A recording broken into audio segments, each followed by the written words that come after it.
This is Bewilderbeasts, an infotainment show dedicated to inspiring curiosity for all ages by investigating the ways animals intersect at humanity.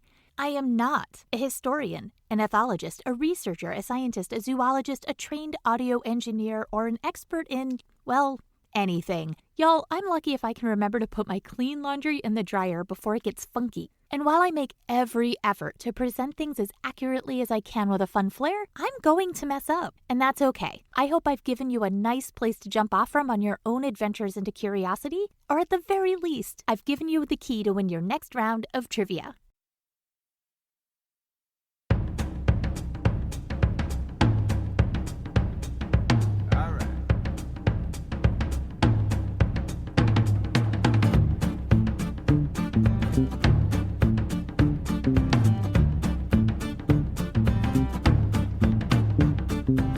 Hello, and welcome to Bewilderbeasts. I'm your host, Melissa McCue-McGrath, still recording from the tiniest podcast studio closet outside of Boston, Massachusetts. Today in Bewilderbeasts, we are going to talk about how a father's unimaginable loss has been channeled into saving the monarch butterfly, how a group of endangered California condors has Airbnb'd a woman's house with her still in it, and how highway overpasses are changing the game for migrating animals, and that maybe my city outside of Boston, Massachusetts can take a page out of that book.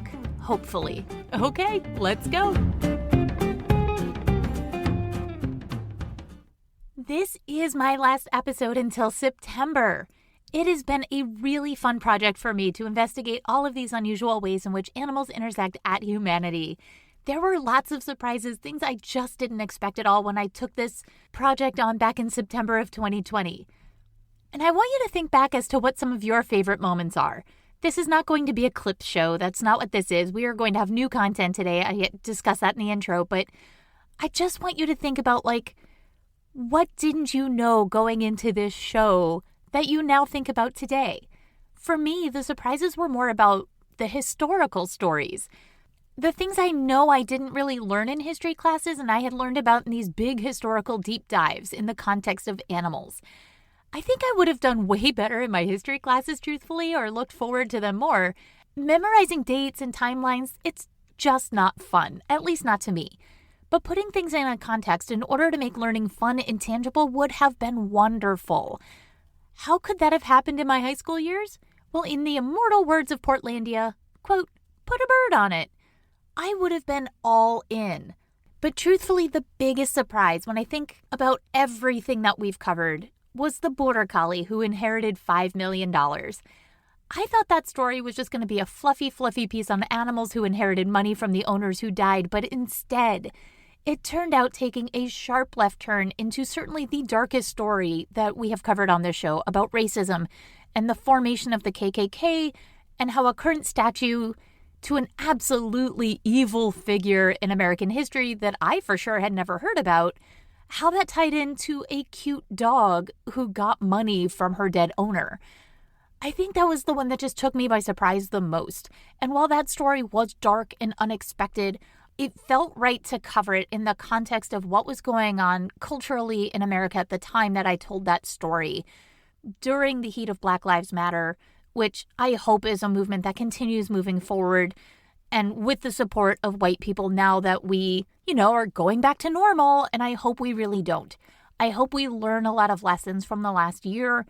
And quite frankly, the thing that really bothers me the most about this period today in history is that in the rush to go back to normal, certain people are afforded the opportunity to do that and to not be paying attention as much to culturally what's going on, historically what's happened to lead to some of these pivotal moments that have happened in the last year. And for some people to be able to just walk away and forget all of that and all of the signs in yards and all of the Etsy support that they could purchase to say, I'm a good person. I think, as we'll see throughout today's stories, that action matters more than anything. And I think that that's really going to be the core of today's story. It doesn't tie all three stories together, but action speaks louder than words.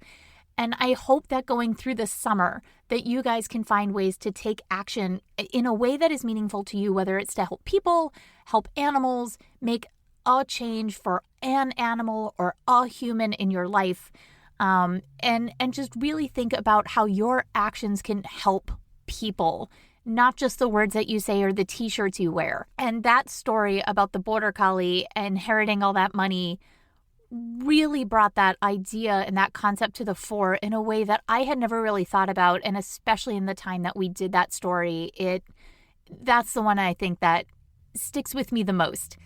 That and the Newfie who contributed to Napoleon Bonaparte's missing body parts. I mean, that was more of a fun surprise. More of a fun surprise for me and hopefully for you, the listener. Less so for Mr. Bonaparte and his parted bones. But thinking back, we learned about so much in these last few months. Sea slugs who self-decapitate and regrow their bodies, horses who can read, all sorts of animals who have saved people in many, many, many ways. Bees who detect landmines, seals who live with humans, houses of snot that can clean up the ocean. Animals who contribute to medical science. What's up, Jim the cart horse and horseshoe crabs?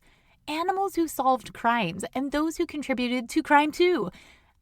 Canuck the crow. And more. It has been a fun 9 months, and this show existing has got me through the COVID-19 crisis in a way that I did not expect. And I'm so glad that this medium of being able to speak into a microphone from my tiny, tiny closet exists. And I know that a lot of people started with podcasting and other projects during 2020 when we were so socially isolated from each other. But now, like Disney woodland critters, we're just starting to peek out. Come out, wherever you are. Disney, don't sue me. We're coming out all skittish-like, and we're trying to figure out the new normal while trying to get back to normal. And I hope normal is a word that we can abolish in 2021. But before we break for summer, I would like to remind you that this show is not going anywhere. It will be back in September. I will be back in September with all new animals in the news, animals in science, new animals, new ways animals intersect at humanity. And the show might look different. I might do a different format. I might just do deep dives. I might just do like fluffy stories from time to time, or maybe like one-off episodes that are just funny stories and then a deep dive twice a month. You can send me your input, what you would like to hear when we come back in September, because yes, this is for me to do. This is creative for me. But without you, the listener, there's no show if it's not for the 100 to 200 of you that log in every week and download these episodes and listen and send me these great articles and these great pieces. So before we dive into summer break, we do still have one more show to do, and that's this one. And all of those other episodes are still alive right where you got this episode. So go back and listen or re-listen, see what you can learn, or see if there are pieces of stories that you never thought about before and you can think about in a new way. Follow your curiosity. Dive deep into these stories with me. They live at bewilderbeastpod.com or in whatever podcast feed you like. They are there for you all summer and beyond. And there will be surprises throughout the summer, so subscribe and watch the feeds. So for the last time until next time, let's do this.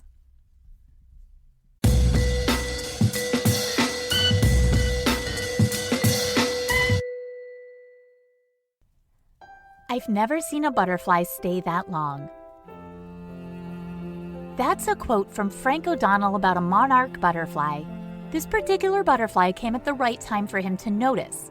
The unmistakable blaze of orange with black patterns on the fluttering wings, and this butterfly connected with Frank O'Donnell in the aftermath of the most tragic thing that could happen to a parent. It's the thing that scares me, honestly, the most about being a mom. And for the grown-ups out there with kids in their lives, it's the thing that undoubtedly scares them the most too. Every time our kids say, "I'll be back," or "I'll be fine, Mom."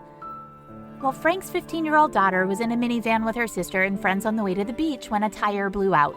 An accident like this affects about 75,000 drivers every year in the United States, and about 400 of those thousands and thousands of accidents from a tire suddenly losing pressure result in a death when the car crashes into something else. And that's what happened to Carrie O'Donnell. A normal day, the promise of a beach, we'll be fine, and an unforgettable accident.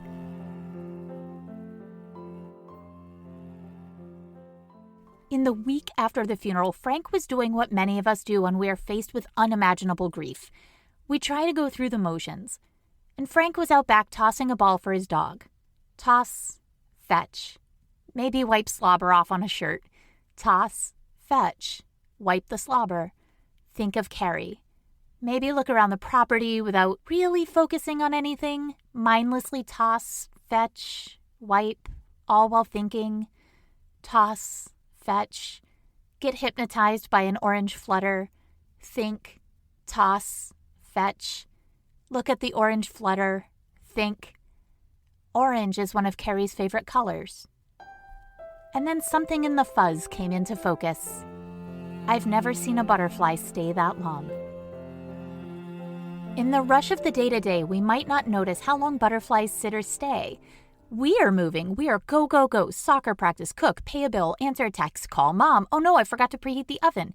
But in grief where, and I'm only speaking for myself here, I have not spoken to Frank O'Donnell and I'm not an expert in grief.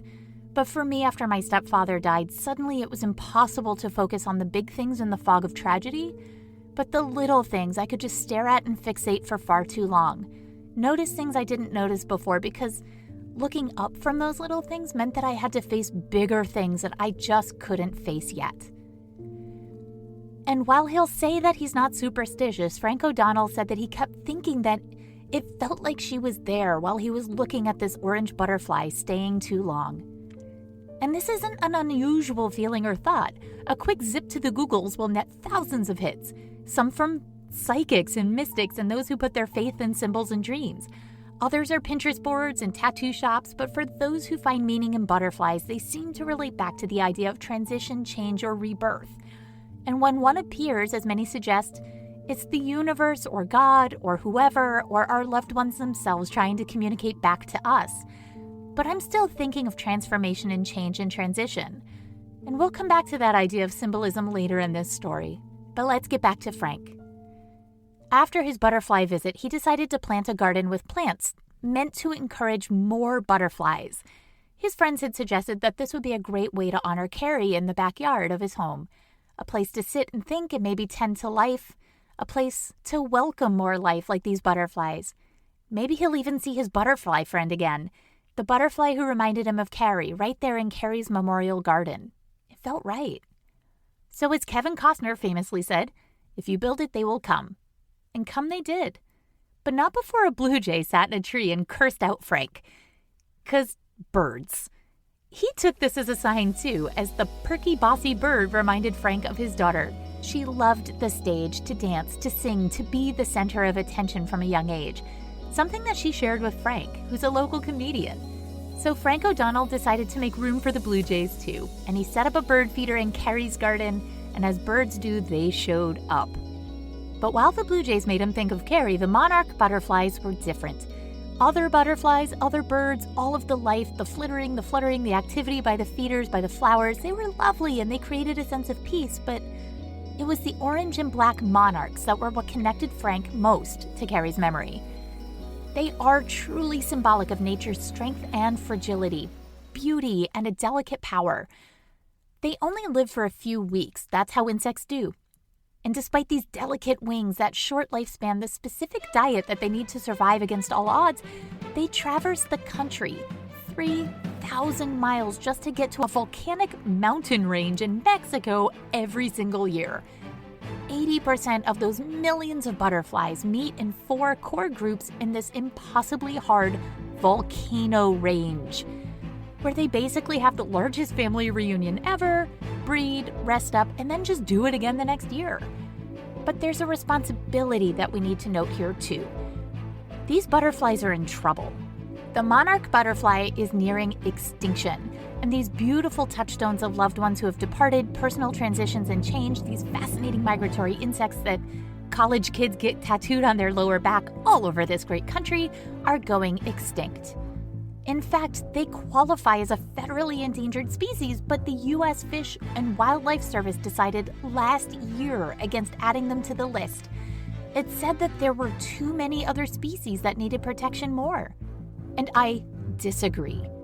They need the protection just as much, and as pollinators, perhaps more for our own survival. Because without pollinators, there is no food for us to eat. There are no flowers to grow, no fruit to chew, no grain for cows to eat, or corn for chickens to peck. Without pollinators, these fragile yet determined building blocks of life, there's no foundation on which we all stand. And as Frank O'Donnell was learning more and more about this delicate balance of life, about how much trouble these butterflies are in, he decided he was going to do more than just watch the visiting monarchs in his backyard passively. He was compelled to do something actively to help. First, he planted milkweed. This is the only food a monarch caterpillar can eat. It's so important to the monarchs that they are also called the milkweed butterfly. It's not nearly as beautiful or mysterious of a name, but it does make a good point. After the milkweed he planted was stable, he reached out to Monarch Watch, a conservation and education program at the University of Kansas. There will be a link in the show notes and on socials. Frank did everything to keep the 36 monarch larvae sent from Monarch Watch and the 4 that he found on the milkweed in Carrie's garden safe and thriving. Frank built a mesh enclosure in his shed to keep the larvae from getting eaten by visiting birds, and he fed the babies by hand stalks of milkweed from his garden.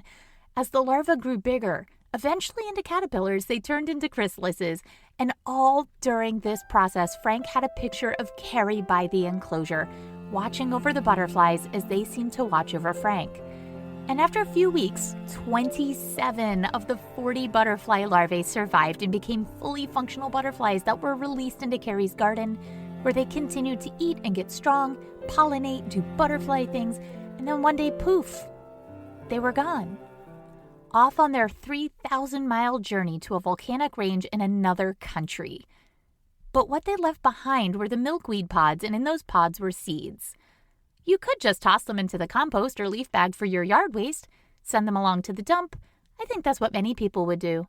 But Frank saw something else. By learning about these insects, by connecting with these insects, by putting the effort to help these insects, he realized these seeds grow the only food these baby butterflies can eat.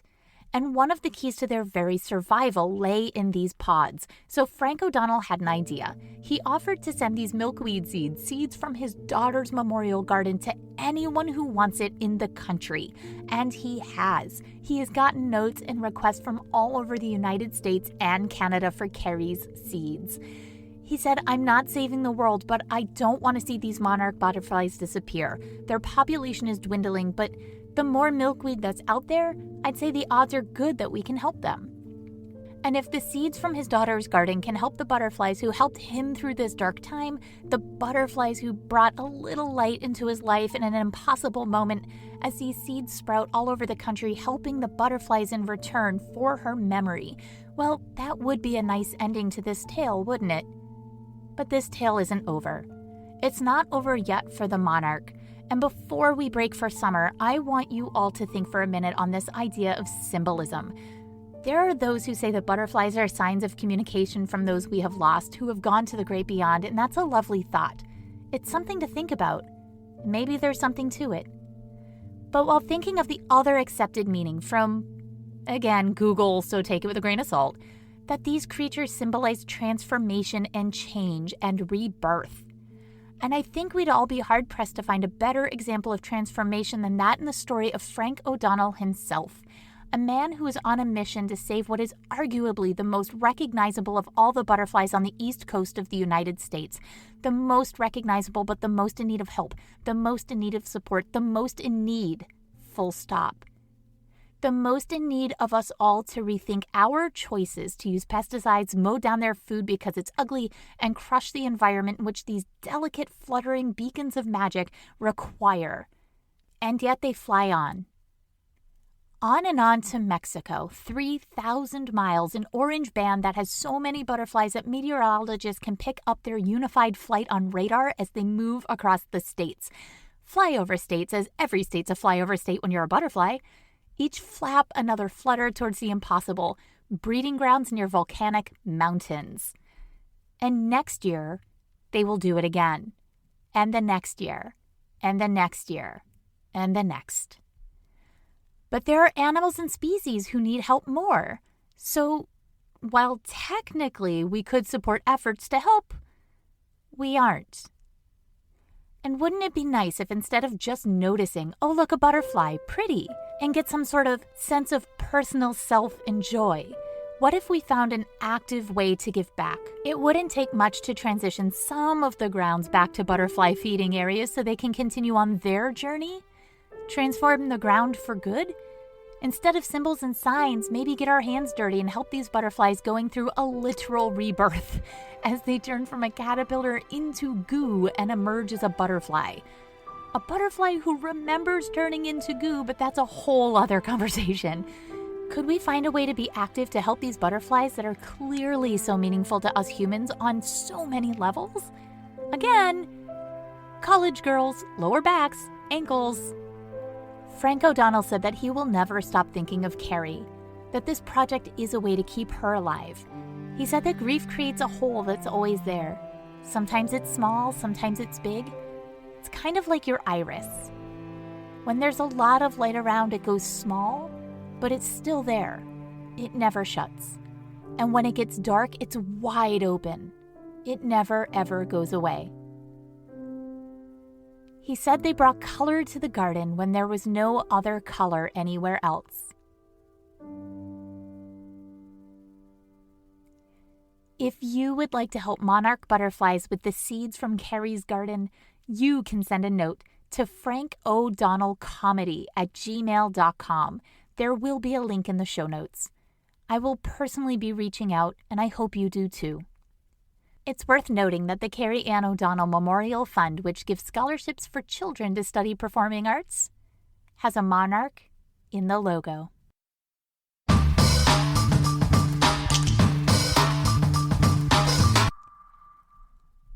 Have you ever seen a condor?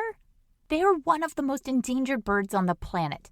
Most would not describe them as cute, but I'm not most. I think they look like a bird version of an old woman in the 1920s with pointed facial features, hair tufts coming out of skin where a younger woman might pluck it, expressive eyes, and as they are a vulture, they own their baldness with a confidence of a flapper with zero cares in the world.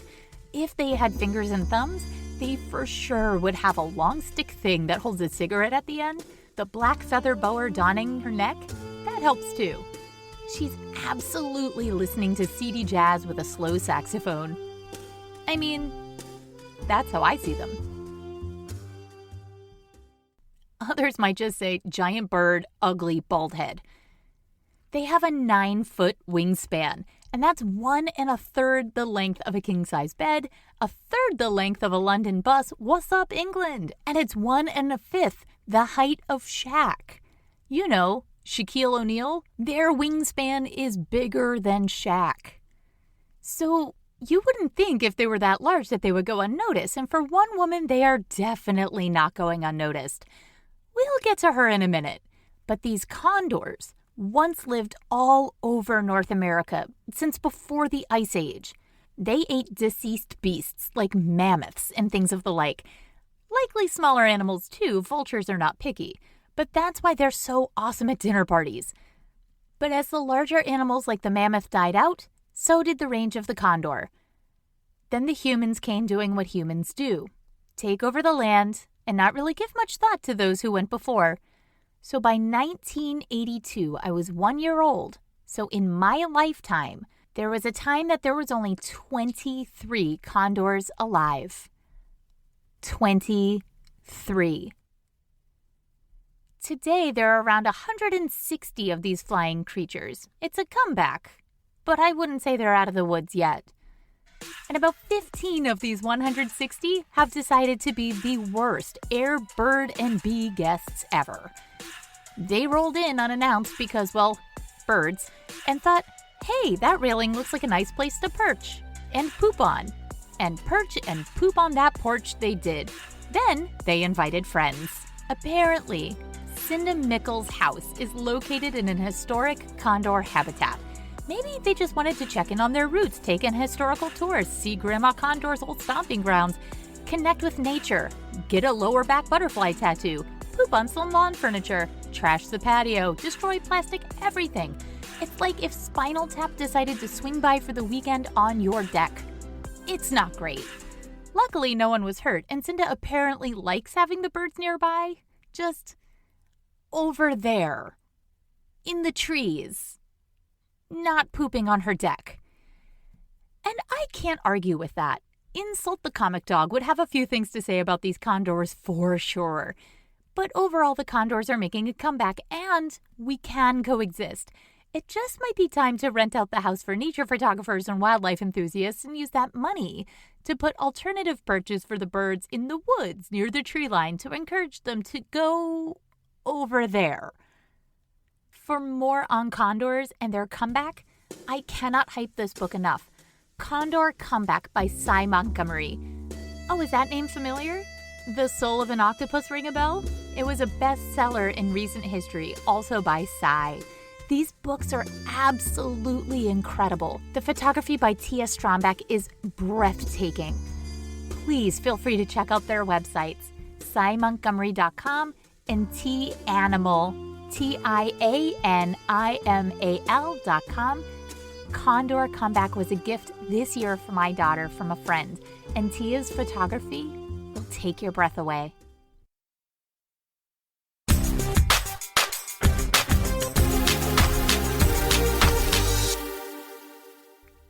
This whole series was devoted to the idea of how humans and animals intersect.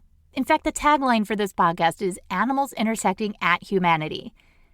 And for my last story before summer break, my last story of season 1, I'm going to be talking about literal intersections. Tonight, on the day that I record this, I'm going to a rally in my city of Somerville. Several pedestrians have been hit by vehicles, and all but one has been struck in a crosswalk. Several have passed away from their injuries or are permanently injured. One of these deaths was my friend Cheryl Richards, who died when she was struck by a car in a crosswalk 2 years ago. Weeks later, another man was struck also in a crosswalk a few blocks away. We cross at these two places to get my child to school, to go to get groceries, to get to the library, to go to the park. Where this is in my city, 2 state highways intersect. 2 state highways that are consistently and constantly ignored by our state officials. And to complicate matters, there's also an interstate on-ramp and an off-ramp that merges into these 2 busy roads near these intersections, which makes traffic an absolute nightmare. In fact, while on a walk with my state representative and state senator, just to demonstrate how dangerous this stretch is, that we cannot walk out of our neighborhood without taking our lives into our hands, our few blocks are cut off completely from the rest of the city. Parks, libraries, schools, grocery stores, everything, and the sidewalks do not have curb cutouts for neighbors who have wheelchairs, or for moms pushing strollers through these horrific intersections just outside of Boston, where traffic is held as a beacon of bad traffic in nearly any article on traffic ever.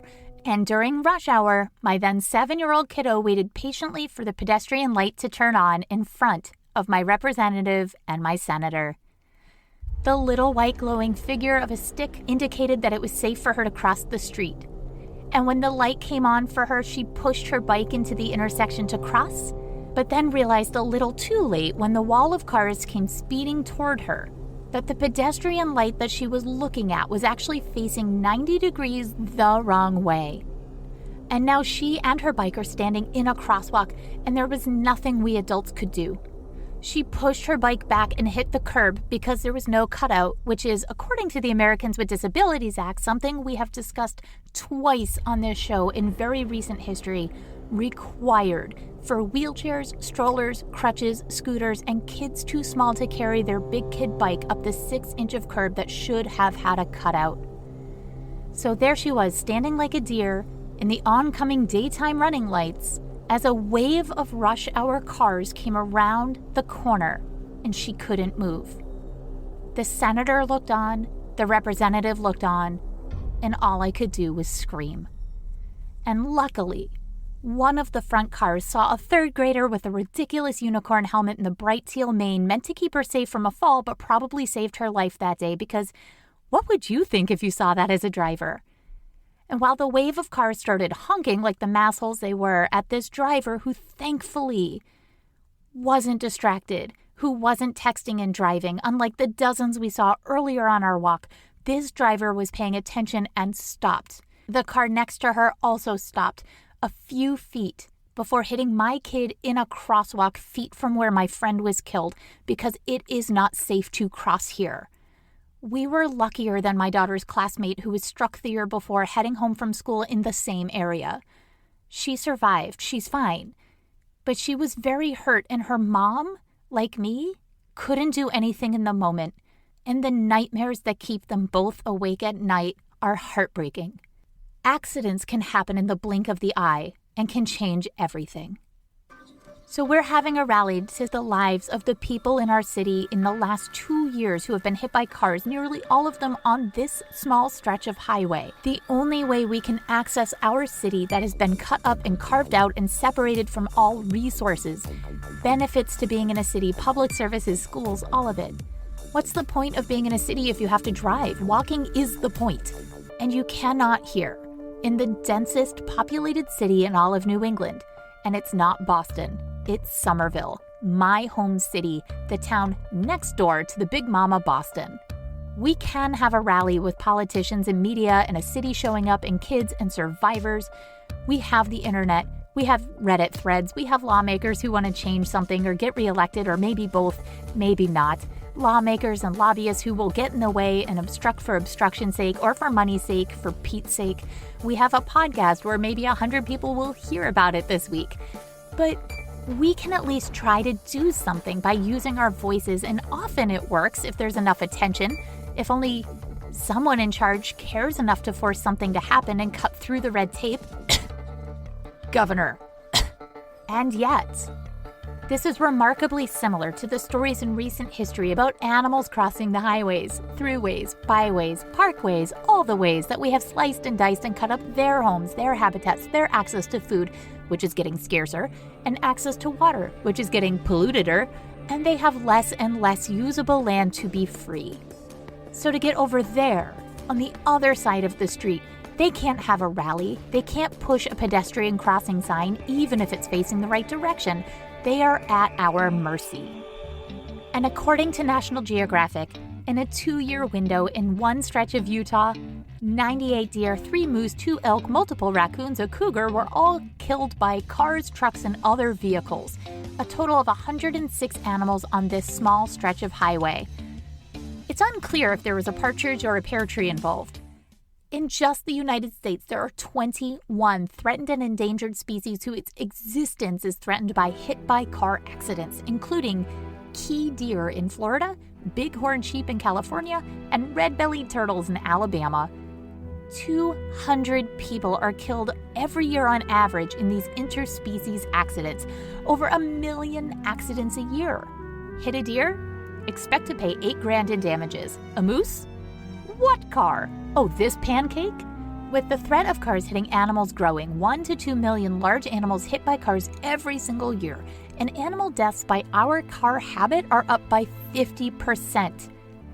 Something has to be done. And luckily, some people in charge have yelled and screamed and got media attention and were able to make changes for good for the animals. Instead of a moose getting hit on the freeway, wildlife bridges are popping up all over the globe to allow for animals to have safe access from land to other land, avoiding the streets altogether. And it turns out with barriers and fencing that guides animals to the underpasses or overpasses made just for them, car accidents with animals are down 85 to 95% in the vicinity of these bridges. The first of these overpasses was built in France in the 1950s, and since then, they have gained in popularity. They often look like big, wide bridges with grass, trees, and an overgrown overpass, truly, that allows for animals to pass over highways at risk of dying from a minivan. It's easier to do it right from the jump instead of going back and retrofitting or making changes to already built highways, as we are discovering in the US and especially right outside my front door. It's more expensive to go back and fix these issues too. But for highways being built right now, they are able to figure out in the planning stages where the elephants in Bhutan are going to need to cross and make those accessible passageways part of the planning. And that's the genius part of it all. And I hope you remember that one of the themes of Bewilderbeasts is that help isn't helping at someone or at some creature. It's taking them where they are and seeing what their needs are to feel and to be safe. And then to help if asked, or in the case of these animals, if necessary. Now, if we just built bridges that looked like people built a bridge for us, a few animals might use them, but if a town were to build a bridge to help grizzly bears cross a highway, it would look very different than a bridge to help cougars. It turns out grizzlies love open spaces where they cross. So a bridge that looks more like a wide open meadow with a nice view of the Interstate 90 below, maybe take some pictures, some selfies, steal a picnic basket, mosey on away. But cougars want narrower, smaller, more cover, less light in their crossings. A densely packed forest on a bridge. This way they can be all sneaky-like, ducking from tree to tree like they're in a spy thriller. One bridge, the only bridge on Christmas Island in Australia, is for crabs. Crabs! From what I can tell in the picture, these are just normal crabs and not some mutant venomous crab that will do a murder on you and everyone and everything that you love. This bridge just facilitates migration from the rainforest to the ocean so the crabs can do crabby things. And if this bridge or island had a gift shop with a t-shirt that said, "Got crabs?" I would 1,000% buy that shirt. You know, to support migration. So when building safe crossings, and this goes out to my homies at MassDOT and the governor's desk, it's important to know the population you are trying to help. Listen and study what that population requires to feel and to be safe. In the case of wildlife, listening to experts about how to do this safely and to help the environment. There are amazing images and examples of these wildlife crossings that could maybe inspire revolutionary human crossings in urban centers. In the case of Somerville, come with me and push a stroller from my front door to the grocery store. Walk a literal mile in our shoes and then figure out how to make us feel actually safe, not just on paper. We have to feel safe too. And if we can do it for crabs and cougars and bandicoots, bear, raccoon, elk, moose, endangered trout species, porcupines, turtles, elephants, pronghorn squirrels who use rope bridges that are often taken over by cheeky cockatiels, which cracks me up to no end. Yo, cows, we can move cows under highways and more. I think we can find a way to build these kind of crossings in more places, urban places. Plan to have them in every fiber of new construction. And I think that we can do it for people in urban settings too. And in the case of the city of Somerville and the state of Massachusetts, we can learn from what is being done to help wildlife. True, the impetus wasn't to actually help animals. It was the cost of damage that turned the tide, the cost of insurance, the cost of cars, the cost of human death. Not the animals. But helping animals has made this project stick, and it continues to take off. And while in Somerville people have been asking for safer measures for pedestrians and cyclists, half measures have been taken as a stopgap. Paint has been put down as traffic calming measures, but nothing really structural to keep these people safe. Nothing substantial, nothing that prevented my kid from nearly getting hit by oncoming traffic has been fixed. It's been over a year. And the sign is still 90 degrees the wrong way. The next crossing light up had been hit and knocked down by trucks turning right 3 times in a 6-week window. They finally just moved the crossing sign, but it's still clearly not safe to stand there to cross the street. Something needs to be done. And usually it's humans doing stuff to help animals, but in this case, it could go the other way. By learning from these wildlife crossings, hopefully with this rally tonight and others like it after the deaths in our city from cars. The paint on the road isn't enough to save our lives when we walk to school or to the local park. Living our lives around people with cars who embrace car culture, which is fine. I also have a car. But walking is better for us, the environment, and it's easier to get to school by walking than driving. In our case, we are literally cut off from the rest of our city by highways, and there's no safe way to cross unless you pray to a higher power before stepping into the crosswalk, which is not something I do.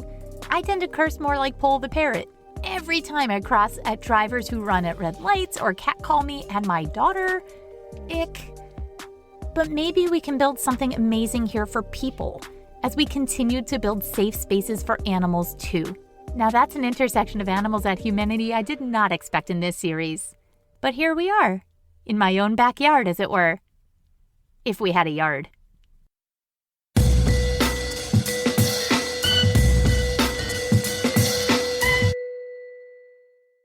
Y'all, we did it!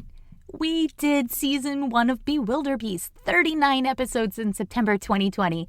I'm going to miss you guys. But stay tuned, stay subscribed, and go back and listen to old stories. Share your favorites on social media. Tell a friend. Watch social media, and there will be things over the summer. Maybe a Q&A, a book review, or an interview about animals at humanity. Totally Possum. That's Pawsome. Totally Possum Pod is still going to continue on a bi-weekly schedule, and previous topics that Dr. Sipperstein, my veterinarian sister from another misser, and I have covered include pet food, which is weirdly controversial. How crash test dummies work for pets. It's jaw-droppingly horrifying and so interesting. How to tell if a television show about dog training or animal health is reputable. Most aren't. And the mating habits of the Gulf corvina. Corvina? Possum private parts are weird, and much, much more. We cover a big topic every week in the animal world and from a professional standpoint, and then we wash it down with something real and absolutely not for children. So jump on over there if you are into a sneak peek behind the curtain as to what your veterinarian and dog trainer friends talk about when you are not in the room. Or if you're a latchkey kid who has access to podcasts. But seriously, kids, not for kids. My book, Considerations for the City Dog, is still and will always be available through your local retailer or on big box sellers. So if you are considering getting a puppy or a dog, don't know if you should get a rescue dog or a purebred dog, what's up with daycare, how to find a reputable veterinarian, who to call for training or behavior problems, and more, check it out. It is not just for urban dogs, though it was written with them in mind. Lots of country pups benefit from these tips and tricks too. And just the knowledge you get from someone who has to think outside of the box because bark it out won't work in a city, because you'll get evicted, can maybe help you in the country too. So check out Considerations for the City Dog wherever you get books.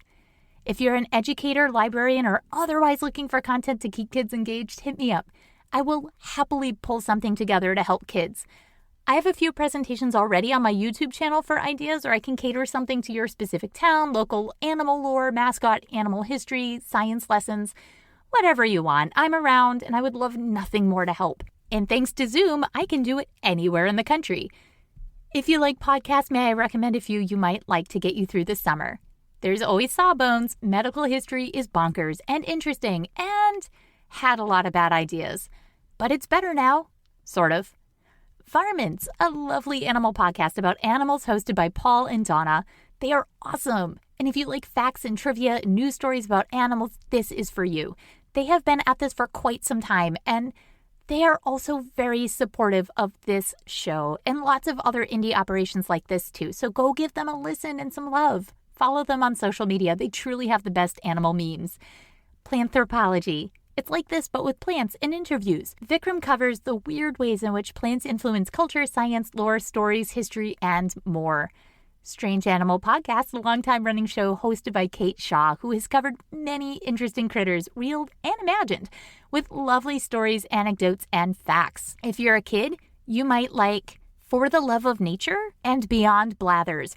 2 of those podcasts are all about animals, and those are on repeat in our house from our 8-year-old daughter. And they're actually pretty interesting for me to listen to, and especially with Beyond Blathers, I've been playing Animal Crossing, so it actually kind of ties in nicely to that. Blathers is the owl that owns the... You know what? If you play Animal Crossing, you know it. And if you don't, it's still fun. So go listen to Beyond Blathers and For the Love of Nature. If you need to get some rest, go and listen to my buddy Dustin, who has been incredibly supportive of little pods like this one. He's constantly sharing everyone's stuff on social, and he seems to be the cheerleader for the internet, and he's the guy that we need in times like these. And his show is also good. It's called Sandman Stories Presents. He will read you a bedtime story if you, like me, just can't get to sleep. And if Samuel L. Jackson's reading of Go the F to Sleep is not working, for some reason, check out Sandman Stories Presents. And lastly, I've referenced Terry Pratchett several times on this show, and while it has nothing to do with animals, it's no secret that I am a fan of Terry Pratchett's work, especially his 41-book series Discworld. And I guess in a way it is kind of like this show. It's fantasy intersecting at reality. It has deep thoughts buried in curiosity and humor. It is just funny. So if you're also a fan, jump in and listen to Joanna and Francine at The Truth Shall Make You Fret. It's a Discworld podcast where they dissect a book and their themes over the course of a month. And they are just such a joy to listen to. Now go get vaccinated if you can. Mask up if you can. Don't tease people for continuing to wear masks. You don't know what their situation is. For me, I'm fully vaccinated, but my 8-year-old is not vaccinated. So support those who are still masking up for any and all reasons. And if you feel better with a mask on, keep wearing it. I mean, for me, it's easier to make faces at people and curse like Pull the Parrot under your breath at strangers when you're wearing the mask. So you do you. And most importantly, stay curious. And with that, little beasties, I'm off for summer. All we have left to do now is the end credits. And you know how this goes. So thank you for joining me during the 2020-2021 pandemic on Bewilderbeasts. If you like this podcast, you can still share and tell all your friends. It's truly the best way to support this show. Watch the feed for bonus content, updates, etc. But regular episodes, whatever they will look like, will resume the first week of September 21. I'm going to need your help to get ideas and plan ahead for the second season of Bewilderbeasts, so pay attention to the news, click the share button, and send them to me. I love hearing from all of you, and thank you to all who have contributed to make the show what it was this year. It makes me realize y'all are out there and listening.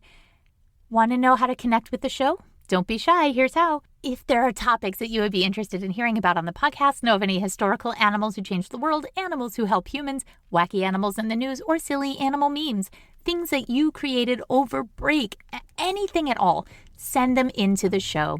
There are multiple ways to send them in or let me know what you think. Email bewilderbeastpod@gmail.com, tweet @bewilderedpod, DM or voice text @bewilderbeastpod on Facebook, or lurk @bewilderbeast on Instagram. My YouTube channel also has every episode, should have every episode by mid-June, uploaded as a video. So if you have friends and family who are not cool with podcasts, but they like YouTube, it's not a video of me in this tiny closet. That would not be fun. But it is an image, and Headliner has been doing all of my videos for every single episode. So go ahead and check that out if that's a more comfortable medium for you for sharing. I'm Melissa McCue-McGrath, co-training director of the New England Dog Training Club, the oldest AKC obedience club in the country, author of Considerations for the City Dog, and creator of this podcast. Now go get curious. I got today's information regarding the butterfly connection at monarchwatch.org, rootedmag.net, goodnewsnetwork.org, bostonglobe.com, firestonecompleteautocare.com, and saveourmonarchs.org. Air, Bird, and Bee, Cy Montgomery and Tia Strombeck, the book Condor Comeback, cymontgomery.com, tanimal.com, newyorktimes.com, mashable.com, and theguardian.com. The third story regarding intersections. My actual life trying to walk out of my neighborhood. WildAnimalSanctuary.org, NationalGeographic.com, and my favorite gallery that you need to check out visually. Link in the show notes. allthat'sinteresting.com on 25 plus underground tunnels and overpasses for animals of all kinds, including a tunnel that goes under train tracks for turtles and rope bridges for squirrels, elephants using overpasses. Y'all, find this gallery. allthat'sinteresting.com. Search for animal bridges, wildlife crossings. Links, as always, are in the description of today's episode. Intro music is Tiptoe Out the Back by Dan Leibowitz. Interstitial music is by MK2. Don't forget to like and subscribe, review, and continue to share with your curious friends. You know, everything every other podcast tells you to do. Thank you so much for listening. I'll see you whenever you want. Just go to Bewilderbeast Pod for instant gratification. And I will see you next time.